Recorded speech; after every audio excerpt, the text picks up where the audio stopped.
Murder of Asunta Basterra Porto.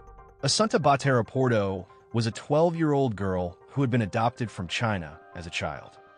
Her parents, Rosario Porto and Alfonso Basterra, both came from educated and wealthy families in Santiago de Compostela, Spain. Her mother was a lawyer and her father a journalist. From the outside, the family seemed ideal. An orderly life, a large house, and a talented daughter learning music, languages, and dance. But behind this calm appearance, the parents' relationship had been falling apart for some time. Rosario and Alfonso had separated due to Rosario's infidelity. However, they maintained close contact and appeared as two friends for Asunta. But those around them said this closeness was artificial. Arguments, control, and psychological pressure continued behind the scenes. Alfonso took care of Asunta and, in return, received some financial support from Rosario, who still suffered from lupus and bouts of depression. They lived in nearby neighborhoods. Asunta split her time between the two homes and walked the short distance between them.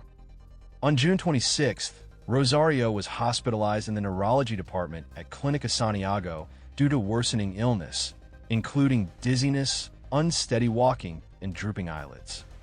She stayed in the hospital until July 1st. Her ex-husband reached an agreement with her.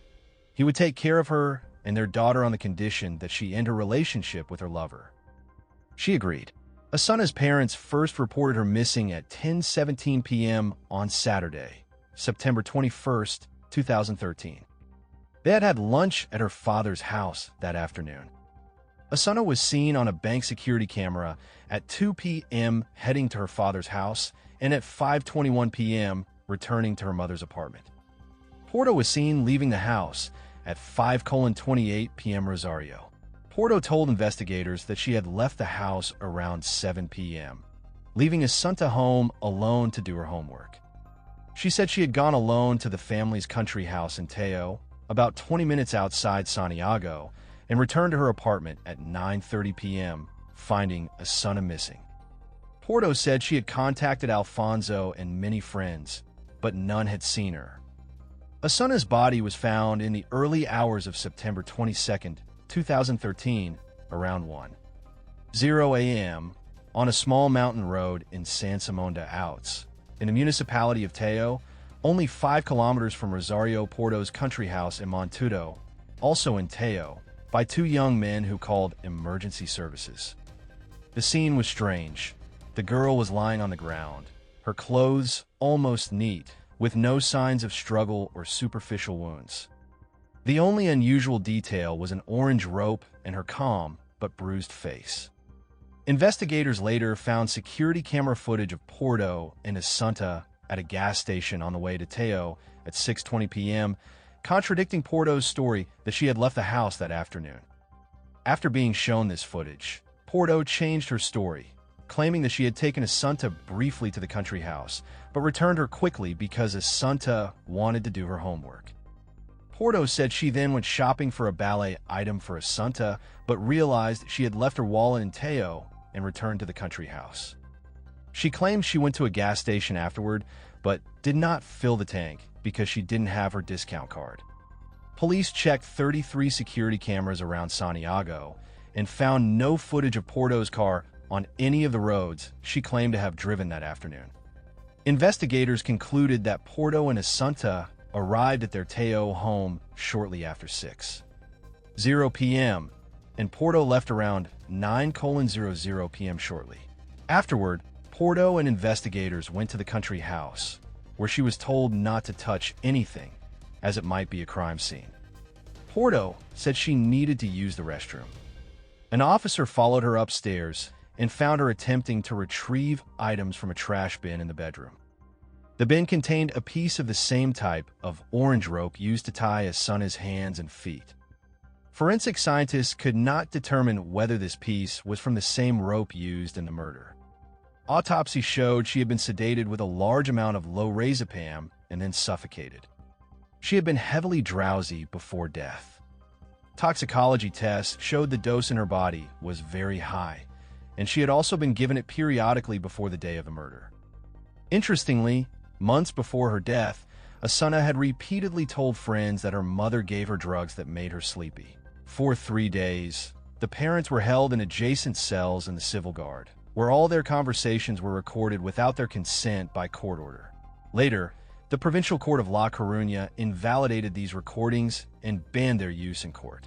In early October, the Central Criminal Laboratory of the Civil Guard tested 2 fabric samples from Asunta's t-shirt and found the genetic profile of a young Colombian man living in Madrid.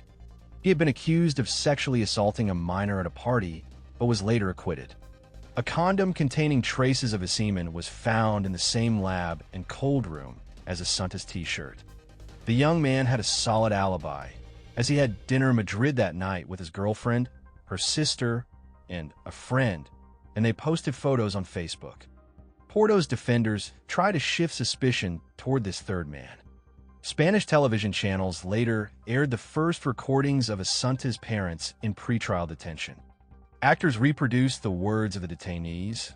"Rosario, you and your little games. Did you have time to get rid of her? Alfonso, shut up. Maybe they're listening to us." These lines were not in official police transcripts and were never heard in the unedited recordings.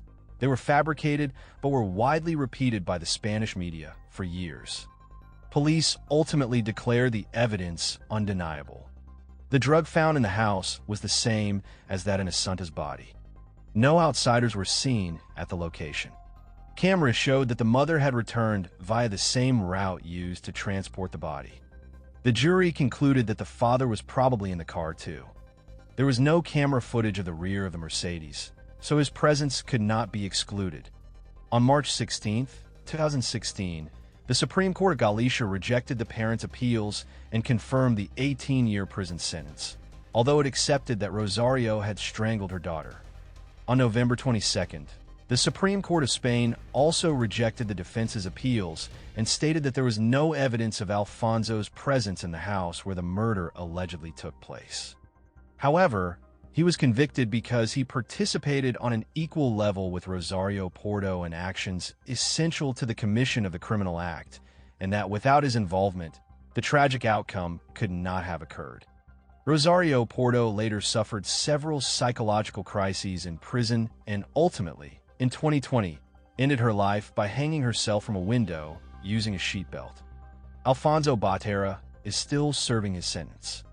The motive for Asunta Basterra's murder was never fully clarified, but investigations in the trial highlighted some key points that may partially explain the parents' motives. 1.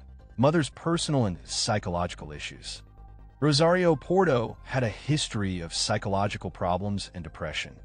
Evidence suggested she sought complete control over the family and Asunta's life.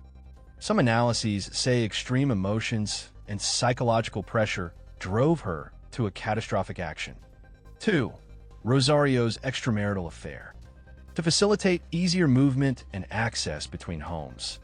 Conclusion. The Asunta Basterra case is one of Spain's most tragic family crimes. A girl adopted from China into a wealthy family, who became a victim of the very people who were supposed to protect her.